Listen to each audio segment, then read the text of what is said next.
Бул шейшемби күнкү Бейрут. Израилдин дагы бир соккусу. Израилдиктер мунун баары өз элин коргоо үчүн жана Ирандын өнөктөшү Ливандын куралдуу жана саясий кыймыл болгон Хезболланы жок кылуу үчүн зарыл дейт. Дүйнөнүн көңүлү Иранга жана Перс булуңуна бурулуп турганда Израиль Ливанга абдан катуу соккурууда. Ал аны Израиль менен АКШ Иранга каршы согуш ачкандан кийинки Хезболланын чабуулдары менен актап чыдат. Чындыгында Израиль 2024-жылы ок атышпоо тууралуу келишим түзүлгөндөн бери эле дээрлик күн сайын Ливанга бир нече жолу абадан соккуруп келет. Болгону соккулар күчөдү.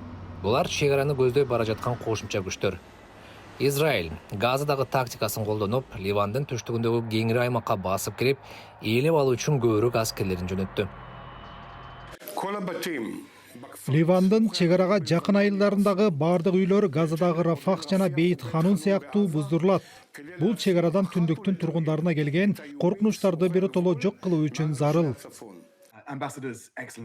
Нью-Йоркто Бириккен Улуттар уюмунда түштүк Ливандагы буунун бейпилдик күчтөрүнүн 3 кызматкеринин өлтүрүлүшү айыпталып, гуманитардык каатчылык чоң апаатка айланып баратканы тууралуу терең тынчсыздануулар айтылды.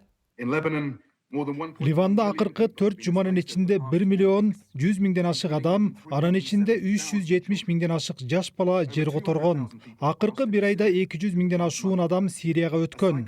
Мажбурлап жер которуу жараяны жүрүп жатат. Мындай масштабтагы жер которуу бейтааныш жана эл ашыкча көп жерлерде, айрыкча аялдар жана кыздар үчүн кошумча коркунучтарды күчөтөт.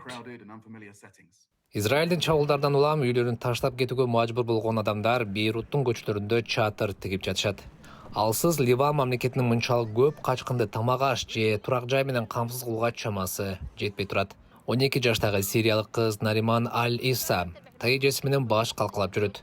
Анын ата-энеси 2 бир тууганы жана бир эжеси 2 жума мурун Израиль алардын Бейруттун түштүгүндөгү үйүн талкалаганда каза болушкан. Эжемдигинде болчумун, сокку урулганы тууралуу уктук. Мен апама баралы дедим. Бирок барып имарат апам менен атамды басып калганын көрдүк.